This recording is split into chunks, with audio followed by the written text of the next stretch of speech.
Hello students, today's my topic is set theory.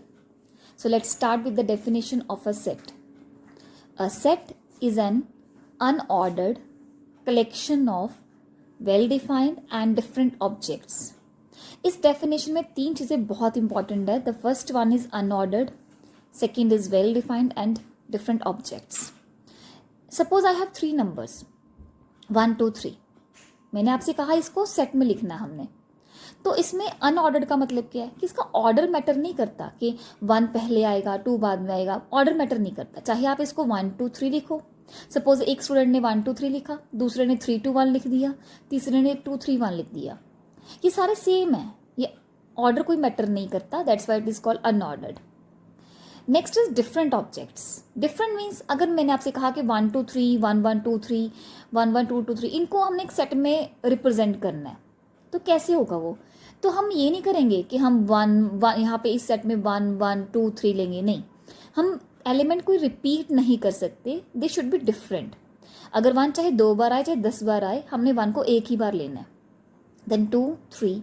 यहाँ पे जैसे 1 2 बार आ रहा है तो हमने 1 को एक ही बार लेना है. 2 अगर 3 बार भी आ रहा है तो भी हमने 2 को एक ही बार लिया है. 3. सो this is called different objects. Next is well defined. Well defined is very important. What is the meaning of this? Suppose I have taken example here. अगर मैं बात करूँ कि set of students. अब भाई students तो बहुत सारे हैं. Students तो all over India भी हैं. Students तो India के बाहर भी हैं. कौन से students? It is not a well defined set. So ये well defined set नहीं है. लेकिन हाँ, अगर मैं बात करूँ set of students of Punjab university, now it is well defined. अब ये वेल डिफाइंड है कि हाँ जी पर्टिकुलर पंजाब यूनिवर्सिटी के स्टूडेंट्स की बात हो रही है. लेकिन इसमें तो पता ही नहीं चल रहा कौन से स्टूडेंट की बात हो रही है. ये तो ऑल ओवर अ वर्ल्ड हो गया. कौन से स्टूडेंट, किस फील्ड के या किस जगह के students. So this is not well defined but this is well defined. अब एक और एग्जाम्पल लेते हैं. अब मैंने आपसे कहा कि मेरे पास सेट ए है. इस सेट में 3 एलिमेंट्स है, 1, 2, 3. तो यहाँ पे हम ये कह सकते हैं कि 4 ए सेट में है. नहीं, ये बिलोंग ही नहीं कर रहा. 4 जो है वो ए सेट में नहीं है, बिलोंग नहीं कर रहा. बिलोंग का साइन क्या होता है? ये ऐसे, ये होता है belongs to the set A. And this अगर मैंने यहाँ पे ऐसे स्लैश लगाई तो इसको बोलते हैं 4 डज नॉट बिलोंग्स टू ए. सो हमें ये क्लियर हो रहा है कि इसमें 4 तो है नहीं, बट हाँ क्या इसमें 3 है? यस, 3 बिलोंग्स टू ए. 2 है इसमें, 2 बिलोंग्स टू ए. तो हमें ये वेल डिफाइंड है. मुझे क्लियर हो रहा है कि इस सेट में कौन कौन से एलिमेंट्स हैं, कौन कौन से नहीं है. Next, so let's take another example of well defined. अगर मैं आपसे कहूँ set of all tall students in the class. अब भाई कौन से टॉल? टॉल तो बहुत सारे होंगे. कौन सी हाइट होनी चाहिए ना, हमें पता ही नहीं लग रहा कुछ भी. कितना लंबा है ना, तो कितने लंबे स्टूडेंट्स होंगे. It is not a well defined set. So हम कहेंगे, अगर हम कहें कि set of students whose height is between 5 feet to 6 feet, now it is well defined. कि भाई 5 से 6 फीट के जो बच्चे हैं हमने बीच में वो लेने हैं. It is a well defined set. Now next definition is element. An object in a set is called an element of a set. जितने भी ऑब्जेक्ट्स हैं, जैसे ये वाले हमारे पास इस सेट में 3 ऑब्जेक्ट्स हैं, 1, 2, 3. तो ये 1, 2, 3 क्या है? ये एलिमेंट्स है इस सेट के. ठीक है. ऑब्जेक्ट्स जो होते हैं ना उनको हम स्मॉल लेटर से भी डिनोट करते हैं. जो हमारे पास, सपोज मैं यहाँ पे लिख दूँ कि ए इज इक्वल्स टू, मेरे अल्फ़ाबेट्स लिखे मान लो, तो ऑब्जेक्ट्स हमेशा स्मॉल लेटर में आएंगे. अगर इस लेटर्स में आएंगे तो वो स्मॉल लेटर्स में आएंगे. लेकिन अगर सेट को डिनोट करना है तो वो कैपिटल लेटर से डिनोट होएगा. सेट को अगर डिनोट करना है तो वो तो क्या होगा? कैपिटल लेटर से. अब ऑब्जेक्ट्स जो हैं वो ऑब्जेक्ट्स कोई भी हो सकते हैं. नंबर्स भी हो सकते हैं. ऑब्जेक्ट्स आपके पास कोई फिजिकल ऑब्जेक्ट्स भी हो सकते हैं. ऑब्जेक्ट्स में आप स्टूडेंट्स भी ले सकते हो, मतलब पीपल ले सकते हो आप. ऑब्जेक्ट्स में कोई साइन, जैसे हैश हो गया, डॉलर हो गया, आप ऑब्जेक्ट्स में साइन ले सकते हो. कोई, मैंने कहा कि एक क्लासरूम के फैंस का ऑब्जेक्ट सेट लो, कलेक्शन लो, वो भी ले सकते हो. तो ऑब्जेक्ट्स हमारे पास किसी भी तरह के हो सकते हैं. Now next, set formation. अब हम सेट फॉर्मेशन पे जाएंगे. सेट को हम 2 तरीके से फॉर्म करते हैं. The first one is tabular form और roster form, and the second one is builder form, rule method. Roster form और टेबुलर फॉर्म कौन सी होती है? जैसे मैंने लिखा ए सेट है, 3, 6, 9 एंड सो ऑन। तो मुझे ये थोड़ा सा क्लियर हो रहा है कि यहाँ पे ना मल्टीपल्स ऑफ 3 है। तो मैं इसको कैसे लिख सकती हूँ? इसको मैं इस फॉर्म में भी लिख सकती हूँ, a is equals to x such that x belongs to n। n क्या है? Natural numbers. This means x belongs to n where x is what? x is a multiple of 3। अब इसका मतलब क्या है? ये ऐसे कैसे लिखते हैं? इसका मतलब ये है, दिस मीन्स कलेक्शन। x का मतलब क्या है? Collection. Collection of all those elements such that x जो है वो नेचुरल नंबर होगा। नेचुरल नंबर तो है, और वो जो नेचुरल नंबर है वो मल्टीपल ऑफ 3 है। इसको आप ऐसे भी लिख सकते हो कि x such that x is equals to 3n and belongs to natural number. This means collection of all those elements which are equals to 3n where n is a natural number. अब इसको देखो कैसे, जैसे मैंने आपसे कहा कि suppose if n is 1 then x क्या होगा? x आएगा 3। इफ n is 2 तो x क्या आएगा? 6 एंड सो ऑन। तो ये कलेक्शन क्या बन रही है कि अगर n 1 है, n मतलब नेचुरल नंबर में 1 ही क्यों लिया, 0 क्यों नहीं लिया? क्योंकि n नेचुरल नंबर है। तो n कहाँ से स्टार्ट होगा? 1 से। पहले मैंने 1 लिया तो x की वैल्यू 3 आई, तो ये 3 आ रहा है। फिर मैंने n 2 लिया, 3 दूनी 6, तो x की वैल्यू 6 आ गई, तो ये 6 आ रहा है। अगर n 3 लेंगे तो 3 3 9, तो यहाँ पे 9 आ जाएगा। सो इस तरीके से हम रिप्रेजेंट कर सकते हैं सेट को 2 फॉर्म्स में, एक तो ये फॉर्म है, एक ये फॉर्म है। और भी तरीके हैं इसको लिखने के, ठीक है। यहाँ पे n बिलोंग्स टू इंटीजर नहीं आया। इंटीजर क्यों नहीं आया? क्योंकि इंटीजर में 0 भी आता है, नेगेटिव नंबर्स भी आते हैं। अगर n 0 हो गया, यहाँ पुट करो 3 इंटू 0 इज 0, तो 0 तो यहाँ पे आ नहीं रहा। दैट्स वाई यहाँ पे n क्या आएगा? नेचुरल नंबर, क्योंकि 3 से स्टार्ट हो रहा है, तो n should be starting from 1। Now actually ये बिल्डर फॉर्म की ज़रूरत क्यों पड़ी? हमने अगर हमारे पास लार्ज सेट्स हैं ना, उनको कॉम्पैक्ट फॉर्म में लिखने के लिए हमें बिल्डर फॉर्म की ज़रूरत पड़ती है। So it is use to write the large sets. Now next is types of a set. The first one is finite set. Finite means ऐसा सेट जिसमें हमारे पास स्पेसिफिक एलिमेंट्स हैं, लिमिटेड एलिमेंट्स हैं, उसको हम बोलेंगे finite set. If a set consists of specific number of different elements, then it is called a finite set. For example, we have month of year. Months of year क्या होंगे हमारे पास? January, February and so on up to December. तो ये limited है हमारे पास months, तो ये कौन सा हुआ? Finite set. Next is infinite set. Infinite means जिसमें नंबर्स, जिसमें कोई भी ऑब्जेक्ट्स, नंबर्स ऑब्जेक्ट्स जो भी हैं वो लिमिटेड नहीं है, मतलब वो कंटिन्यू होते जा रहे हैं। That is like set of all integers. अब इंटीजर्स लिमिटेड तो है नहीं, जैसे हमारे पास 0 होता है, पॉजिटिव इंटीजर, नेगेटिव, तो ये कंटिन्यू हो रहा है। This is called infinite set. Now come to the next, equality of sets. So अब ये क्या होता है? अब हमारे पास 2 डेफिनेशंस हैं। The first one is equality, second one is equivalent set. ये बड़े इंपॉर्टेंट है, कई बार कन्फ्यूजन हो जाता है। Equality means 2 sets are having same number of elements. जैसे मान लो मेरे पास ये, चलो 3 सेट ले लिए, तीनों इक्वल है ये। अब हमें पता है सेट में ऑर्डर तो मैटर नहीं करता, ठीक है। तो अब ये सेट, अब हमारे पास क्या है? यहाँ पे 3 एलिमेंट्स हैं, 1 2 3, यहाँ पे भी 3 एलिमेंट्स हैं। इनका ऑर्डर भी सेम है एज वेल एज एलिमेंट्स भी सेम है, ये ध्यान रखना है। इनका ऑर्डर भी सेम है। इसका ऑर्डर क्या है? Order means number of elements. Number of elements कितने हैं इसमें? 3। इसमें भी नंबर ऑफ एलिमेंट्स कितने हैं? 3। तो A is equals to B because number of elements are same and elements are same. Similarly here, number of elements are same and elements are same. So इसका मतलब A is equals to B is equals to C, ये सारे equal हैं। But equivalent क्या होता है? Equivalent में ये होता है सिर्फ नंबर ऑफ एलिमेंट्स सेम होने चाहिए, only number of elements. Elements same हो ना हो, but number of elements. Like A मैंने लिया 1 2 3, B मैंने लिया A B C, तो इसका जो ऑर्डर है, order means number of elements of A। Order क्या है इसका? 3, 1 2 3, 3 एलिमेंट्स है ना। इसका ऑर्डर क्या होगा? नंबर ऑफ एलिमेंट्स कितने हैं? 1 2 3, 3 एलिमेंट्स हैं, तो ऑर्डर तो सेम है but elements are not equal. So this is called equivalent sets. Now come to the next definition, subset of a set. It is very important, क्योंकि subset हमारे पास 2 तरह का होता है, एक होता है प्रॉपर, एक होता है इम्प्रॉपर। तो सबसे पहले सबसेट क्या होता है? अगर मैं कहूँ कि मेरे पास 2 सेट हैं A and B, A subset होगा B। So next is subset of A set. इसका मतलब क्या है? कि अगर हमारे पास दो सेट हैं ए एंड बी, तो ए को बी का सबसेट कब बोलेंगे? अगर ए का हर एक एलिमेंट बी में है तो बोलेंगे subset of B. Like A अगर हमारे पास 1 2 है, बी भी हमारे पास 1 2 है, सपोज ए का हर एक एलिमेंट बी में है तो इसको बोलते हैं A is a subset of B. अगर इसको सेट बिल्डर फॉर्म में लिखना तो कैसे लिखेंगे? दिस मीन्स एलिमेंट्स, एक्स का मतलब क्या होता है? एलिमेंट्स। कलेक्शन, सेट का मतलब क्या है? Collection. This is collection of all the elements such that, जो कि ए में है, x belongs to A, also that implies, this means that implies B में भी है, that is called A is a subset of B. अब subset दो तरह का होता है, एक होता है प्रॉपर सबसेट, एक होता है इम्प्रॉपर। पहले हम प्रॉपर पे जाएंगे। A is a subset of B suppose, but A is not equals to B, तो उसको बोलते हैं A is a proper subset of B. और प्रॉपर का मतलब क्या हुआ कि ए इज ए, इसमें हम इक्वालिटी नहीं लगाते, मतलब इक्वालिटी नहीं होएगी। Let's take an example. A is equals to 2 3 4, B is suppose 2 3 4 5।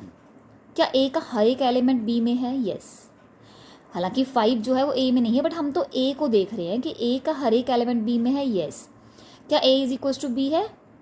No, क्योंकि 5 जो है ए में नहीं है, तो इक्वल नहीं है। क्योंकि इक्वल के नंबर ऑफ एलिमेंट्स भी सेम होना चाहिए और एलिमेंट्स भी सेम होने चाहिए। इक्वल नहीं है लेकिन प्रॉपर सबसेट है। प्रॉपरली ए जो है वो बी में लाई कर रहा है, ए का हर एक एलिमेंट बी में है। So that's why A is a proper subset of B, where A is not equals to B. Next is improper subset. अब improper क्या होता है? जिसमें हमारे पास एक सबसेट है B का and A is equals to B, मतलब सबसेट मतलब A का हर एक एलिमेंट जो है वो B में भी है और दोनों इक्वल भी हैं।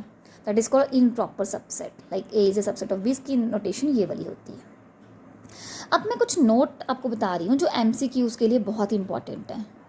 The first one is every set is improper subset of itself. हर एक सेट अपने आप का improper subset है।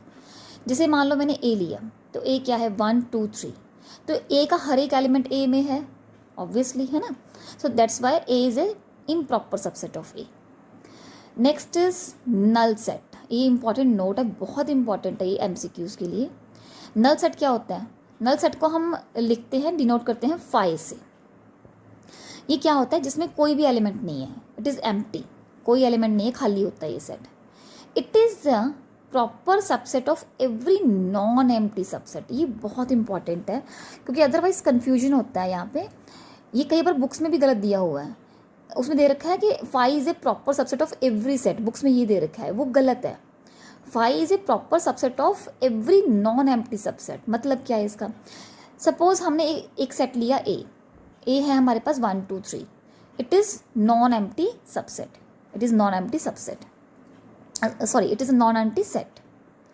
तो मैंने बी लिया, बी मैंने एम्प्टी सेट लिया, बी क्या है मेरा? खाली सेट। अब क्या बी ए का सबसेट है? यस, क्योंकि देखो बी में कोई ऐसा एलिमेंट है ही नहीं जिसको मैं चेक करूं कि वो ए में हो। Nothing to check, it is automatically a subset of A. तो मैं इसको कैसे लिखूंगी? It is automatically subset of A. यहाँ पे इक्वल नहीं आएगा क्योंकि ये जो है इसकी इक्वल नहीं है, ठीक है। It is called proper subset, it is called proper subset. अब फाई इम्प्रॉपर कब होगा, ठीक है, वो देखते हैं। बट अगर मैंने लिया एक खाली है, अब मैंने यहाँ पे नॉन एम्प्टी की बात करी थी, यहाँ पे ए मैंने खाली नहीं लिया, यहाँ पे नॉन एम्प्टी सेट लिया था ए मैंने। अब यहाँ मैंने इस एग्जांपल में ए खाली लिया, एम्प्टी सेट लिया। अगर ए एम्प्टी सेट हुआ और बी मेरा भी एम्प्टी सेट है, तो बी जो है वो ए का सबसेट है। नथिंग टू चेक, कुछ है ही नहीं इसमें, it is automatically subset. But they are equal also, ये इक्वल भी हैं। So B is a subset, improper subset actually, not a proper, ठीक है। इट इज़ अ इम्प्रॉपर, क्योंकि इक्वल भी हैं। It is improper subset of A. A क्या होना चाहिए उसमें? Empty set. तो जो हमारे पास बनेगा क्या? हमारे पास बनेगा कि B is A phi is always an improper subset of an empty set. ये बहुत इंपॉर्टेंट पॉइंट है जो आपको कई बुक्स में गलत मिलेगा। सो इस चीज़ को ध्यान रखिएगा। Next is A is equals to 0 suppose, ये मेरा सेट है। अब ये नल सेट नहीं है, बच्चे कंफ्यूज हो जाते हैं, ये नल सेट नहीं है, it is N singleton set. Singleton means जिसमें एक ही एलिमेंट हो। इसमें 0 जो है वो एलिमेंट है, खाली नहीं है, ये 0 is an element of a set. अब ये भी सेट एम्प्टी नहीं है, क्योंकि एम्प्टी के लिए हमारे पास ऐसा होता है, ये होता है, ये 5 के ऊपर कोई ब्रैकेट नहीं होनी चाहिए, ठीक है। अगर 5 के ऊपर आप ब्रैकेट ले रहे हो ना, इसका मतलब क्या है कि सिंबल लिया उन्होंने, इसके ऊपर ब्रैकेट लिया है, तो मतलब सेट ऑफ सिंबल्स है ये। इसमें एक सिंबल आ रहा है, कौन सा आ रहा है? 5। It is not a null set, it is an element of a set. ये 5 जो है वो सिंबल है। Yes, next is power set. Power set क्या होता है? Set of all the subsets of A. एक सेट है मेरे पास ए, उसके जितने भी सबसेट्स बनते हैं उसको हम उसकी कलेक्शन लेते हैं, उसको बोलते हैं पावर सेट ऑफ ए। अब एक फॉर्मूला है कि हम पावर सेट कैसे निकालते हैं। फर्स्ट ऑफ ऑल हमारे पास सपोज एक एग्जांपल लिया, ए इज इक्वल्स टू 1, 2, इसे 2 एलिमेंट्स हैं। अब पावर सेट क्या बनेगा इसका? अब हमें पता है कि हमने पावर सेट, पावर भी तो एक सेट है ना, ये भी तो एक सेट है, तो हमने यहाँ पे एक क्या लिया? ब्रैकेट लिया। तो यहाँ पे 5 आएगा सबसे, हमें पता है कि 5 is a subset of every set, right. तो यहाँ पे 5 सबसे पहला सेट आएगा, हमने अभी करा था ये इसके बारे में। नेक्स्ट इज अब 1 के ऊपर ब्रैकेट लगा दो तो ये भी एक सबसेट बन गया, ये जो है ए का सबसेट है। फिर 2 के ऊपर ब्रैकेट लगा दिया, ये भी एक सबसेट बन गया। फिर 1, 2 हमने पूरा का पूरा ए ले लिया सेट। तो ये 4 हमारे पास इसके सबसेट्स बने ए के। अब ए का ऑर्डर क्या है? एक ऑर्डर है 2 एलिमेंट्स है इसमें, और इसका ऑर्डर क्या आएगा? काउंट करो, 1, 2, 3, 4 एलिमेंट्स हैं। इसको हम लिख सकते हैं 2 की पावर 2, 2 × 2 इज़ 4। तो ये फॉर्मूला क्या होता है? अगर ए में n एलिमेंट्स हैं तो ऑर्डर ऑफ पावर सेट क्या होएगा? 2 की पावर n। यहाँ पे n की वैल्यू कितनी होगी? ये n हो गया, ये हमारे पास n है, n की वैल्यू कितनी होगी? 2। तो हमने लिया 2 की पावर 2, सो 2 की पावर 2 मीन्स 2 × 2, 2 इज़ 4। तो ये पावर सेट में 4 एलिमेंट्स हैं। Now next is cardinality of a set. Cardinality means number of elements in a set, ठीक है। Order of A, n of A, cardinality of A, they all are same. Next is, अब ये चीज़ें ध्यान रखने की, ये सारे इक्वल नहीं होते। इसका मतलब क्या है? 1, ओनली 1, कोई सेट नहीं है, ये नंबर है सिर्फ। अब ये क्या है? ये एक सेट है, सिंगल्टन सेट, जिसमें एक ही एलिमेंट है 1। अगर मैं इसको देखूं तो इसमें एलिमेंट ये जो है इसके 2 ब्रैकेट्स आ रही हैं। एक्चुअली हो क्या रहा है? इसका मतलब क्या है कि इसमें सेट 1 जो है वो एलिमेंट है, बिलोंग कर रहा है। सेट 1 जो है इसका एलिमेंट है, सेट 1 एलिमेंट है इसका, ठीक है। सिमिलरली हियर कि ये इसका एलिमेंट है। Next is universal set. Universal set क्या होता है? Collection of all the possible elements, जितने भी पॉसिबल एलिमेंट्स हैं उनकी कलेक्शन को हम क्या बोलते हैं? Universal set. फॉर एग्जाम्पल मैंने एक एग्जाम्पल लिया है, you collection of all Punjab university, students of Punjab university, Punjab university के जितने भी स्टूडेंट्स हैं उनकी कलेक्शन ली। अब इसके सबसेट्स कौन से बनेंगे? जैसे मैंने लिया कि all computer science students of Punjab university, ये इस यू का सबसेट है। A is a subset of U. B मैंने लिया all math students of Punjab university, तो ये जो है बी जो है वो कलेक्शन है यू का, सबसेट है यू का। B is subset of U. Next is singleton set. अगर हमारे पास किसी सेट में एक ही एलिमेंट है, that is called the singleton set. जैसे ए में एक ही एलिमेंट है, बी में भी एलिमेंट है, बताया था ना मैंने, ये सिंगल्टन है, कोई सिंबल है ये, तो ये एलिमेंट्स एक ही हैं इसमें। अब मैं इसको अगर देखूँ, ये क्या है? ये सेट बिल्डर फॉर्म में आ गया कि कितने एलिमेंट्स हैं इसमें? X such that x square is equals to 4। अगर आप एक्स स्क्वायर को सॉल्व करोगे तो ये हमारे पास क्या आएगा? +-2 आना, तो +-2 चाहिए। क्या ये सही है? नो, क्योंकि हमारे पास यहाँ पे x उसने रिस्ट्रिक्शन लगा दी, x नेचुरल नंबर है, n मतलब नेचुरल नंबर, तो इसका मतलब -2 तो इसमें आएगा नहीं, क्योंकि नेचुरल नंबर तो 1 से स्टार्ट होते हैं। तो इसमें क्या आएगा फिर? ए में only number 2। Now it is a singleton set. Yes, this is a singleton set. This is what? Singleton set. अगर मैं इसमें n को इंटीजर कर दूं तो ये सिंगल्टन सेट नहीं होएगा, क्योंकि इंटीजर्स में नेगेटिव नंबर भी आता है, फिर वो ये बनेगा 2 - 2 इंटीजर की फॉर्म में, तो ये सिंगल्टन नहीं होएगा। Now next is comparable set. 2 sets are comparable if. Now next is comparable sets. दो सेट कंपेरेबल कब होते हैं, या तो ए बी का सबसेट हो या बी ए का, दोनों में से एक चीज़ होनी चाहिए।